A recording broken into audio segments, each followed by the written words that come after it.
X2 badge, that white lifted stance sitting on black mud terrains with a factory winch up front. Chevy just built something Ram and Ford didn't see coming. By the end of this video, you'll understand exactly why the Silverado X2 1500 isn't just a lifted package. It represents a fundamental shift in how GM defines capability in the half-ton segment. There's one engineering decision buried in this platform that changes what a half-ton can actually do under sustained load. I'll get there. And whether this is worth your money, my answer is going to surprise you, and not in the direction you'd expect.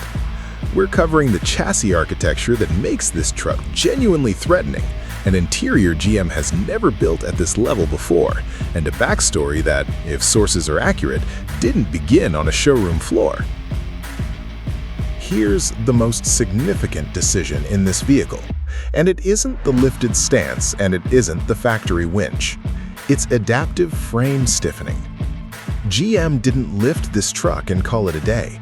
The revised independent front suspension with longer upper control arms is the same approach that separated the ZR2 from every lifted aftermarket Silverado before it. Different geometry produces fundamentally different behavior on terrain.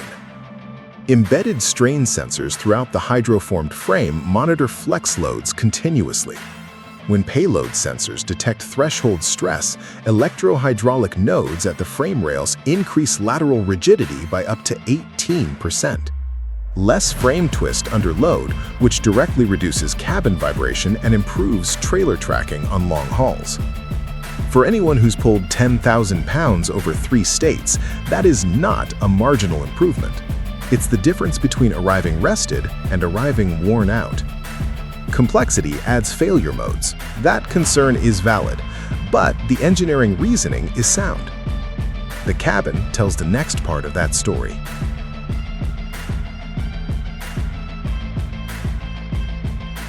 Step inside, and the first thing that registers is the deliberate restraint of this interior, and I mean that as a compliment. GM didn't chase the large vertical touchscreen format sweeping through the segment. The landscape-oriented infotainment here is sized to preserve forward sight lines. When you're towing a fifth wheel and need to check a trailer camera feed without losing visibility of what's ahead, the horizontal layout is simply more functional. That's a considered ergonomic decision, not an aesthetic one.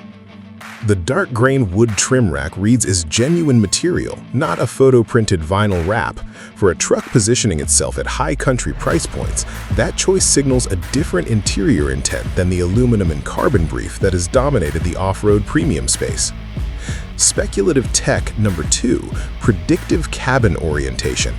Forward-facing cameras read terrain grade changes up to 3 seconds ahead, pre-tensioning seat bolsters and adjusting lumbar support before the grade change reaches the cabin. The engineering case is straightforward.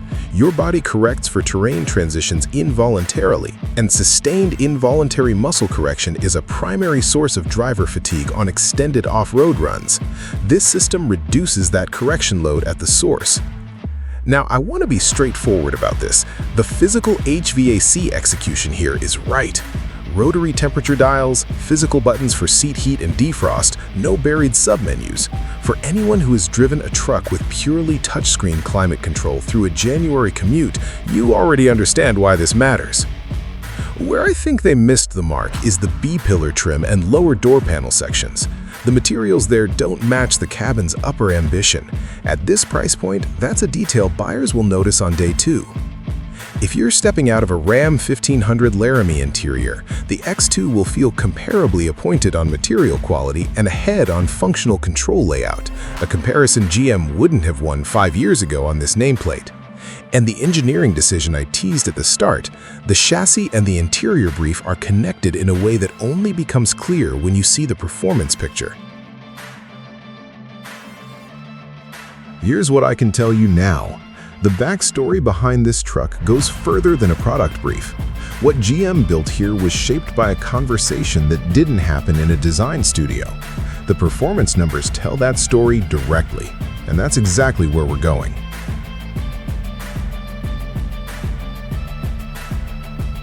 The X2 1500 makes its engineering intent clear before you open the door. Those widened fender flares aren't styling additions. They're accommodating a track width nearly 3.5 inches wider than the standard Silverado 1500. Wider track lowers effective center of gravity at any given ride height, which is why this truck carries its lift without the lateral instability that compromises most factory-lifted packages on the market. The front bumper integrates the winch structurally, not as a bolt-on. Structurally integrated recovery points share load across the front crossmember. Bolt-on plates concentrate stress at 4 anchor points. In a real high-load recovery, that is not a theoretical distinction. Crew cab length sits at approximately 231 inches with a wheelbase near 147 inches. Ground clearance pushes into the 11-inch range without the approach angle penalty of a body lift. This design will hold up because it's function first and the stance follows from that discipline, not two brand statements, one. But design and engineering mean nothing without the right powertrain. Here's what's under the hood.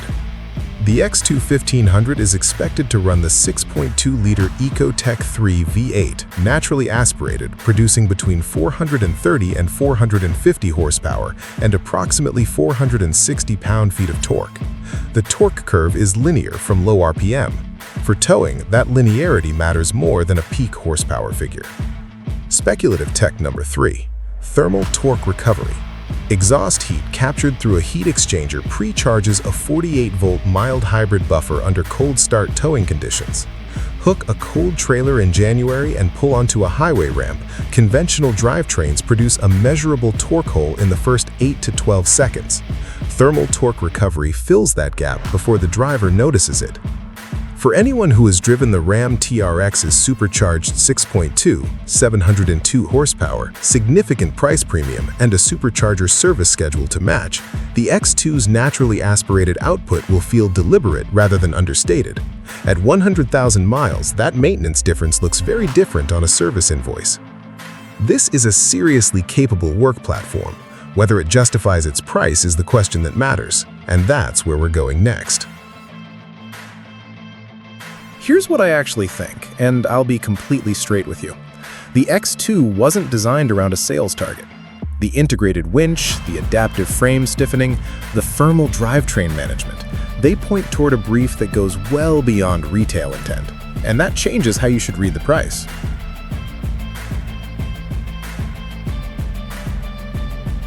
The X2 1500 is expected to land between $72,000 and $85,000 fully configured.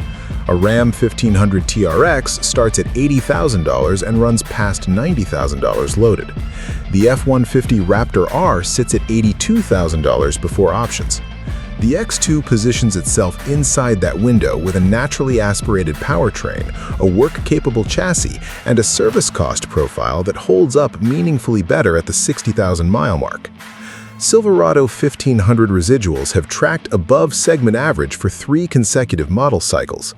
The naturally aspirated V8 insurance classification runs below supercharged competitors. But I want to be honest about the trade-offs. The interior is genuinely improved, but it is not a luxury cabin. Step out of a Ram 1500 Limited and there are moments, the lower door panel sections, the B-pillar trim, where the X2 reminds you it's still a work-focused platform. Longtime Silverado owners will appreciate the dramatic capability upgrade, but they'll rightfully question whether the interior execution fully matches the exterior ambition. And the naturally aspirated output trails the TRX's 702 horsepower by a margin that is irrelevant in 95% of real-world use and impossible to ignore on a spec sheet. Now, the strengths. First, adaptive frame stiffening. No current production half-ton addresses toe load frame flex at the hardware level. For anyone pulling serious weight regularly, this is a genuine structural advantage, not a marketing claim.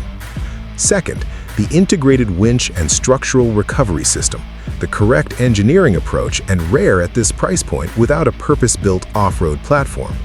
Third, the naturally aspirated 6.2 long-term ownership profile. Simpler to service, cheaper to insure, and historically more consistent under sustained load than forced induction alternatives. Here's the call. If you tow regularly, need genuine trail capability, and want a truck that holds its value without a supercharger service schedule, the X2 1500 is the strongest argument in the half-ton segment right now. If peak horsepower is the priority, the TRX earns its premium. If budget is primary, the standard high country delivers 80% of this capability for considerably less. At the open, that white lifted stance on black mud terrains read as attitude. The full picture, adaptive frame stiffening, structural recovery, thermal drivetrain management, that was an understatement. GM built a half-ton operating on a brief well above its price point. I genuinely love your perspective, especially if you've owned a Silverado or cross-shopped to TRX. Drop it below. And at $85,000 fully loaded, Silverado X2 1500 or Ram TRX. Drop X2 or TRX below. And if you want to see this against the F-150 Raptor R on trail capability, that video is right here. If this kind of real, no-nonsense automotive analysis is what you're looking for, subscribe. I'll see you in the next one.